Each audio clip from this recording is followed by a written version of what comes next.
Hello my dear students and my friends. Today I will discuss with you about tablet compression machine and the tablet press. तो already आपको पता है कि हम tablet compression machine को discuss कर चुके हैं, बट इस सेशन में हम डिटेल स्टडी करेंगे about tablet presses and the machines and the equipments use in it. तो ऐसी मशीन जिसका यूज़ हम टैबलेट मैन्युफैक्चरिंग प्रोसेस में फॉर फॉर्मुलेशन ऑफ टैबलेट करते हैं, उन टाइप की मशीन्स को हम टैबलेट प्रेस या टैबलेट कंप्रेशन मशीन कहते हैं। तो कीप वॉचिंग। नेक्स्ट देख लेते हैं what are the types of compression machine. तो tablet compression machine mainly two types की होती हैं, सिंगल पंच मशीन और मल्टी स्टेशन रोटरी प्रेस। तो सिंगल पंच मशीन जो होती है वो मेनली आपकी उसमें mainly one die and one pair of punches होते हैं, ठीक है। तो और ये mainly 200 tablets per minutes produce करती है। नेक्स्ट आप देख सकते हैं जो मल्टी स्टेशन रोटरी प्रेस होती है उसमें जो डाइस होती हैं वो मेनली उनका वेरिएशन होता है और जो सेट्स ऑफ पंचेस होते हैं वो भी वेरिएट करते हैं about different type of multi station rotary presses में, और अकॉर्डिंग टू नीड इसको एडजस्ट किया जा सकता है। नेक्स्ट आप देख सकते हैं कि इसमें 10,000 टैबलेट प्रोडक्ट। नेक्स्ट देख लेते हैं अबाउट सिंगल पंच मशीन। तो वन बाय वन हम बोथ टाइप की कंप्रेस मशीन के बारे में डिस्कशन करेंगे। तो first is your single punch machine. तो सिंगल पंच मशीन में आप देख सकते हैं कि सिंगल पंच मशीन को हम ई सेंटरिंग प्रेसेस भी कहते हैं और इसको हम सिंगल स्टेशन प्रेसेस भी कहते हैं। ये बहुत ही सिंपल मशीन होती है और इसमें मैन्युफैक्चरिंग टैबलेट का मैन्युफैक्चरिंग करना और प्रोडक्शन करना बहुत ही इजी होता है, इसलिए हम स्मॉल स्केल पे भी इसका यूज़ करते हैं। अब देख लेते हैं जो इसमें जो स्टेशन होते हैं, टूलिंग स्टेशंस होते हैं, वो कितने होते हैं।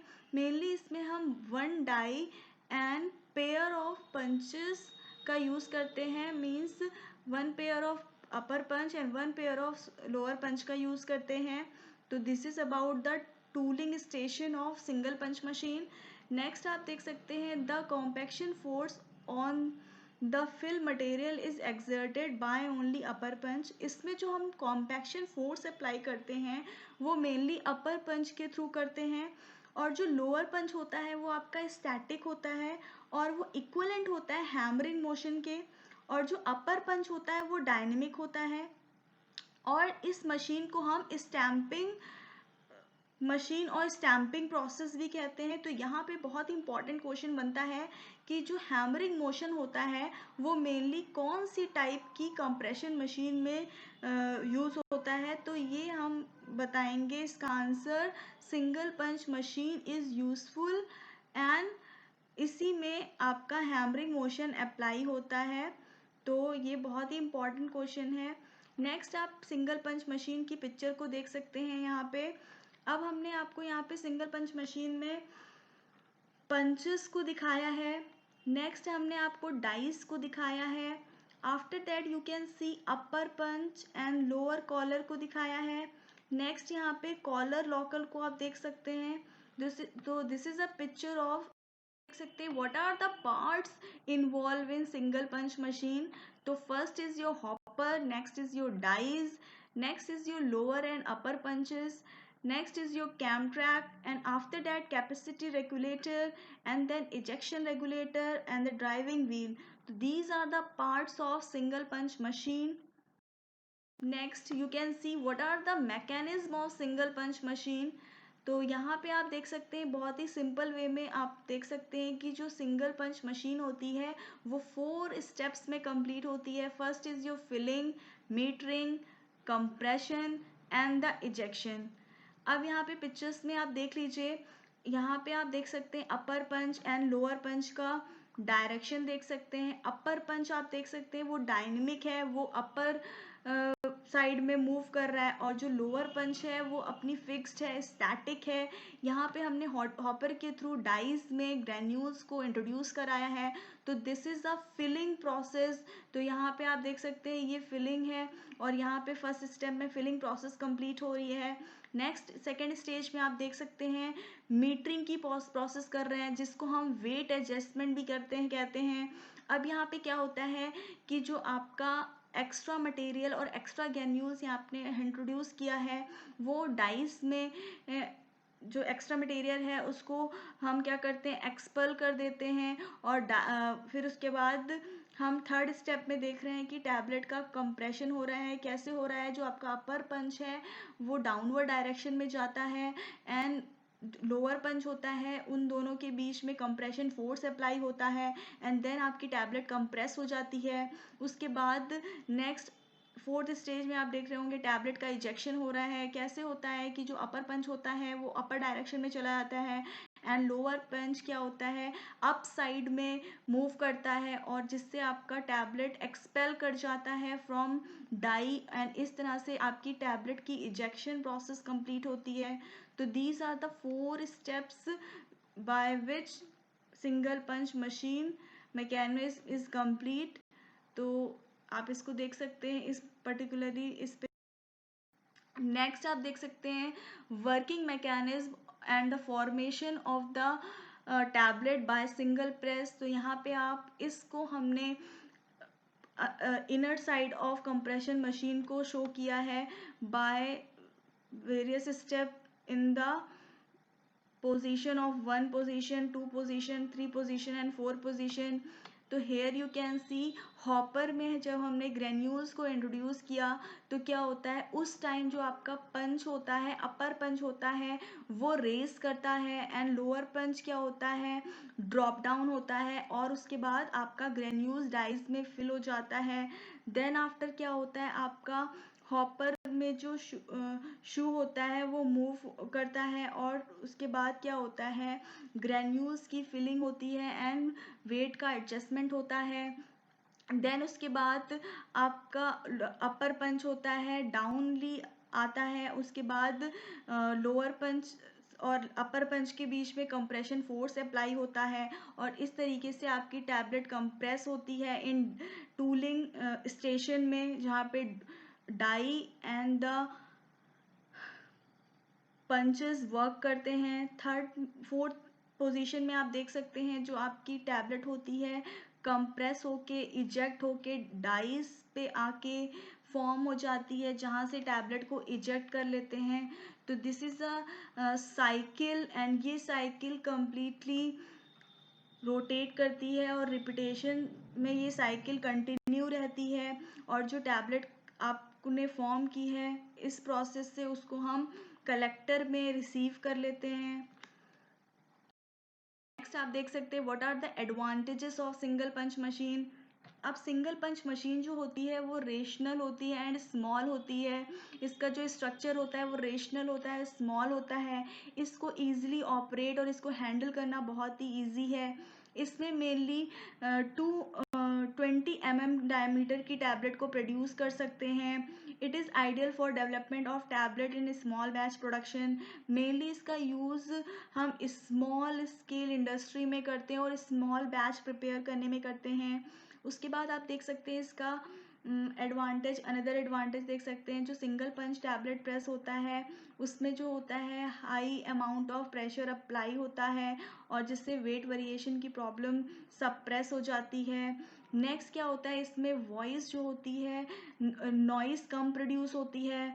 तो ये बहुत ही इसका अच्छा एडवांटेज है जो which produce very less noise so that it is useful in and it can be useful for a small scale industry।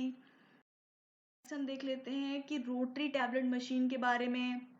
जो आपकी रोटरी टैबलेट मशीन होती है इसकी पिक्चर को हमने यहाँ पे पुट किया है। तो ये पिक्चर आप देख सकते हैं, इसमें हमने क्या है, आपका जो अपर पार्ट होता है जहाँ पे आपकी पर्टिकुलरली टैबलेट कंप्रेस होती है, जहाँ पे आपका turret and upper punch and lower punch and the dies होती हैं, उस पार्ट को आप यहाँ पे पिक्चर में देख सकते हैं। उसके बाद हमने जो आपका पंच होता है इसको हमने डिटैच करके यहाँ पे आपको शो किया है। उसके बाद जूम करके आप डाई भी देख सकते हैं। तो this is a picture of rotary tablet press. अब यहाँ पे देख सकते हैं these are equipped with multiple punches. अभी आपने सिंगल पंच मशीन में देखा था, इसमें जो पंचेस और द डाइस का यूज़ करते हैं वो उसमें सिंगल होते थे, इसमें मल्टीपल पंचेस का यूज़ करते हैं। अब जो आपकी रोटरी टैबलेट प्रेस होती है उसमें दो टाइप की होती है, single rotary press, double rotary press और द मल्टीपल रोटरी प्रेस। तो हम सिंगल रोटरी प्रेस के थ्रू जो टैबलेट प्रोड्यूस होती है वो मेनली 1150 टैबलेट पर मिनट प्रोड्यूस होती है। और जो डबल रोटरी प्रेस होती है उसमें भी जो डाइज और पंचेस होते हैं वो वेरियस सेट्स के अवेलेबल होते हैं। इसमें जो टैबलेट प्रोड्यूस होती है जो डबल रोटरी प्रेस में mainly 10,000 tablet per minutes produce होती है। Advantage, next you can see what are the parts of rotary tablet machine. तो इसके पार्ट्स होते हैं feeder, weight cam, pre compression roll, compression roll, ejection cam. तो these are the main parts of rotary tablet machine. इसमें आप picture में देख सकते हैं डाई कैसे फिल हुई, कैसे आपका ग्रेन्यूल है वो इंट्रोड्यूस हुआ, कैसे वेट एडजस्टमेंट हुआ, उसके बाद ऐसे टैबलेट कंप्रेस हुई upper punch and lower punch and the dies के बिटवीन में, देन आफ्टर टैबलेट कैसे इजेक्ट हो रही है। तो these are the important and main parts of rotary tablet press. Now we can check the working of your multi station rotary press. अब हम discuss करने जा रहे हैं कि मल्टी स्टेशन रोटरी प्रेस का में टैबलेट कैसे फॉर्म होती है। उन सब इवेंट्स को हम वन बाय वन डिस्कस करेंगे। तो फर्स्ट आप देख सकते हैं the head of the tablet machine hold the upper punch. जो आपका टैबलेट पंच मशीन जो multi station rotary press machine होती है उसका जो हेड होता है वो मेनली होल्ड करता है अपर पंच को, डाई को एंड लोअर पंच को। इस को हम टैबलेट टूलिंग कहते हैं। ऐसे पार्ट्स को हम, ऐसे मशीन होल्डर एरिया को हम टैबलेट टूलिंग कहते हैं। और जिस पे ये टैबलेट टूल इंस्टॉल होता है उसको हम टरेट कहते हैं। तो यहाँ पे आप टरेट की पिक्चर को देख सकते हैं जिस पे आपके टूल्स इंस्टॉल होते हैं। नेक्स्ट आप देख सकते हैं एज द हेड रोटेट, जैसे हेड रोटेट होता है वैसे वो आप पंच को क्या करता है, गाइड करता है और punch up direction and down direction में जाते हैं। उसके बाद आपकी फिलिंग, कंप्रेशन और इजेक्शन की इस तरह से प्रोसेस स्टार्ट होती है। नेक्स्ट आप देख सकते हैं the upper portion of the head that hold the upper and lower punches of the lower punch hold करता है।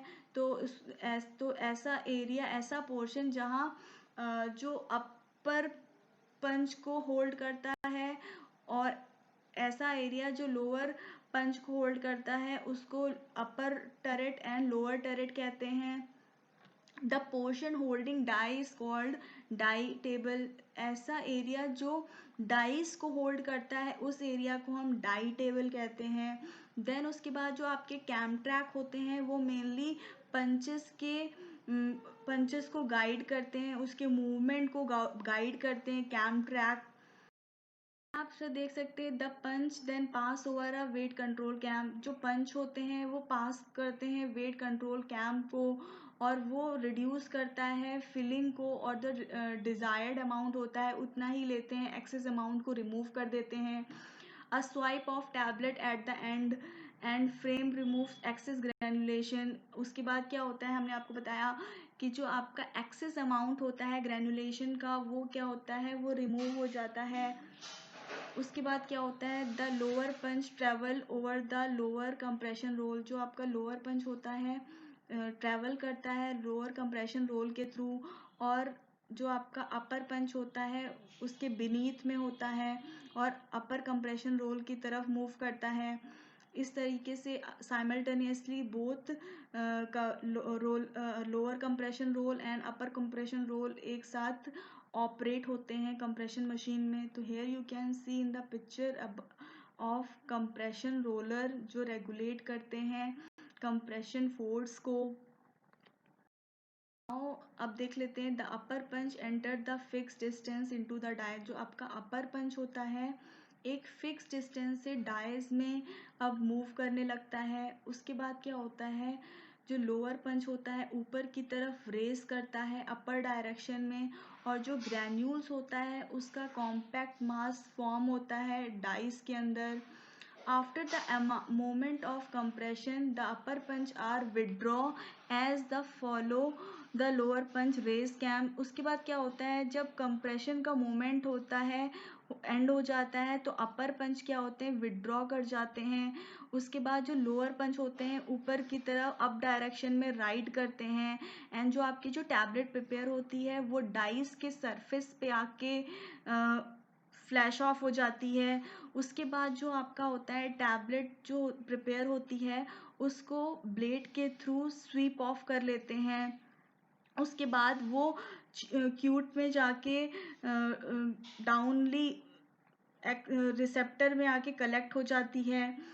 At the same time the lower punch reenter. उसी टाइम जो आपका लोअर पंच होता है अगेन री enter हो जाता है और उसके बाद अब डाउनवर्ड डायरेक्शन में पुल हो जाता है. उसके बाद ये जो पर्टिकुलरली कंप्रेशन साइकिल होती है कंटिन्यूएशन में चलती रहती है. These are the various steps involved in multi-station rotary press. Now you can see what are the advantages of multi-station rotary press. इसमें क्या होता है, high productivity can be given with minimal amount of labour while saving money. क्या होता है कि इसमें जो लेबर कॉस्ट होती है वो बहुत कम लगती है, तो उससे क्या होता है मनी सेव होती है और इसका production multi station rotary press से बहुत ही हाई होता है. तो ये बहुत ही यूज़फुल मशीन है और द कंप्रेशन मशीन है. उसके बाद हम देख लेते हैं जो रोटरी प्रेस होता है उसका आउटपुट मेनली 9,000 टू 2,34,000 होता है. इस तरीके से टाइम भी सेव होता है और इसकी डिमांड भी बहुत हाई होती है. तो फार्मास्यूटिकल इंडस्ट्री में मल्टी स्टेशन रोटरी प्रेस का बहुत ज़्यादा यूज़ किया जाता है. नेक्स्ट देख सकते हैं जो पाउडर फिल्ड होता है कैविटी में ऑटोमेटिकली इसको मैनेज किया जाता है. तो ये ऑटोमेटिक मशीन हो गई, इसको कह सकते हैं. ये इसका जो कंट्रोल होता है वो इंडिपेंडेंट होता है. अब जो क्या होता है रोटरी प्रेस में जो फॉर्मुलेशन में जो हमने मटेरियल यूज़ किया है उसका भी वेस्टेज बहुत ही कम होती है. अब हम देख लेते हैं what are the parts of multi station rotary press. इसमें मेनली हॉपर होता है. हॉपर के से पता है आपको ग्रेन्यूल्स को इंट्रोड्यूस करते हैं पर्टिकुलरली मशीन में. नेक्स्ट आप देख सकते हैं feeder housing. Feeder housing mainly क्या करते हैं, मेनली ये hopper feeds material into the rotating die wall. इसमें रोटेटिंग डाई वॉल में जो आपने फीड को इंट्रोड्यूस किया है वो यहाँ पे आके मिलते हैं. उसके बाद फीड पैडल होते हैं. फीड पैडल हेल्प्स करते हैं, फोर्स को रेगुलेट करते हैं ग्रेन्यूल्स की और डाइज में और फास्टर रोटेशन को रेगुलेट करते हैं. नेक्स्ट यू कैन से यहाँ पे लोअर कैम ट्रैक है. कैम ट्रैक क्या करते हैं, पंचेस के डायरेक्शन को रेगुलेट करते हैं. उसके बाद आपका फिलिंग स्टेशन है. फिलिंग स्टेशन में कितना अमाउंट फिल करना है, करेक्ट फिल को बताते हैं फिल स्टेशन. नेक्स्ट आप देख सकते हैं वेट कंट्रोल होता है, कितनी अमाउंट ऑफ आपको ग्रेन्यूल्स लेना है, कितनी क्वांटिटी में पर्टिकुलर नीडेड है उसको करेक्शन करता है. उसके बाद आप देख सकते हैं कि नेक्स्ट में आपके प्री कंप्रेशन रोलर्स होते हैं. Pre compression roller mainly compression force apply करते हैं और ये स्टार्टिंग में इनिशियल फोर्स अप्लाई किया जाता है by pre compression roll. Next आपके आते हैं मेन कंप्रेशन रोल. उससे जो होता है आपको कंप्रेशन फोर्स जो अप्लाई किया जाता है वो फाइनल कंप्रेशन अप्लाई किया जाता है और जिससे टैबलेट का फॉर्मेशन होता है. नेक्स्ट आपके आते हैं डायरेक्शन ऑफ रोटेशन. मतलब कैसे किसी पर्टिकुलर मशीन में डायरेक्शन करना है मशीन का, तो ये डायरेक्शन ऑफ रोटेशन शो करते हैं. नेक्स्ट आप देख सकते हैं कि इजेक्शन कैम होते हैं. ये गाइड करते हैं लोअर पंच को अपवर्ड और कैसे आपकी टैबलेट का जो प्रिपेयर हो गई है उसको कैसे इजेक्ट करना है. उसके बाद नेक्स्ट आपकी आती है take off blade. Take off blade के थ्रू आप अपनी जो टैबलेट फॉर्मुलेट हुई है उसको आप डिस्चार्ज करा सकते हैं क्यूट में. और उसके बाद इस क्यूट में, और उसके बाद आप देखते हैं डिस्चार्ज क्यूट होता है। डिस्चार्ज क्यूट से आप अपने जो टैबलेट कंप्रेस की है उसको कलेक्ट कर सकते हैं। कहाँ पे कंप्रेस करेंगे, रिसीवर में कलेक्ट करेंगे। तो these are the parts which are helpful in making of tablet compression by some multi compression rotary press. Now you can see here multi station rotary press की वर्किंग कैसे होती है। तो अभी आपने मल्टी स्टेशन रोटरी प्रेस के various parts देखे थे, उससे पहले उसकी मैकेनिज्म देखी थी। Now here you can see कैसे फ्लो करती है इंटरनल कोई भी मल्टी स्टेशन रोटरी प्रेस। तो यहाँ पे सबसे पहले आप देख लीजिए अपर पंच होता है, फिर उसके बाद आप देख सकते हैं लोअर पंच है, अपर एंड लोअर पंच के बीच में डाइज है। उसके बाद जो अपर एंड लोअर पंच होते हैं उसको जो आपके कैम ट्रैक होते हैं वो रेगुलेट करते हैं। यहाँ पे आप देख सकते हैं फीडर है जिसमें आपने हॉपर के थ्रू फीड किया है अपने ग्रेन्यूल्स को। फिर आप यहाँ पे देख सकते हैं कि वेट का एडजस्टमेंट होता है। उसके बाद वेट कंट्रोल यूनिट होती है जो डाइस को में कितना वेट रखना है ये रेगुलेशन प्रोवाइड करते हैं। देन आप देख सकते हैं प्री कंप्रेशन रोल होते हैं जो स्टार्टिंग और इनिशियल स्टेज में यूज़फुल होते हैं और जो कंप्रेशन फोर्स अप्लाई करते हैं। तो स्टार्टिंग में कम लेस कंप्रेशन फोर्स अप्लाइड होता है। Next pre main compression roll होते हैं जो आप देख सकते हैं फाइनल कंप्रेशन कराने में और फाइनल फोर्स अप्लाई करवाते हैं जिससे टैबलेट मेकिंग होती है। Next you can see ejection cam होते हैं। इजेक्शन कैम हेल्पफुल होते हैं इजेक्ट कराने में भी टैबलेट को जब टैबलेट कंप्रेस हो जाती है। एंड उसके बाद ये जो यहाँ पे आपने इसमें ब्लेड्स लगे होते हैं और उन ब्लेड्स में स्क्रैपर के थ्रू टैबलेट को इजेक्ट कर लिया जाता है और डिटैच कर लिया जाता है। उसके बाद रिसीवर में जाके क्यूट में जाके टैबलेट रिसीव हो जाती है जो आपने कंप्रेस किया है by multi station rotary press. तो this is a working of multi station rotary press. Now here you can see your today's topic is end. Thank you so much for all for listening. If you have any question you can ask me in chat box.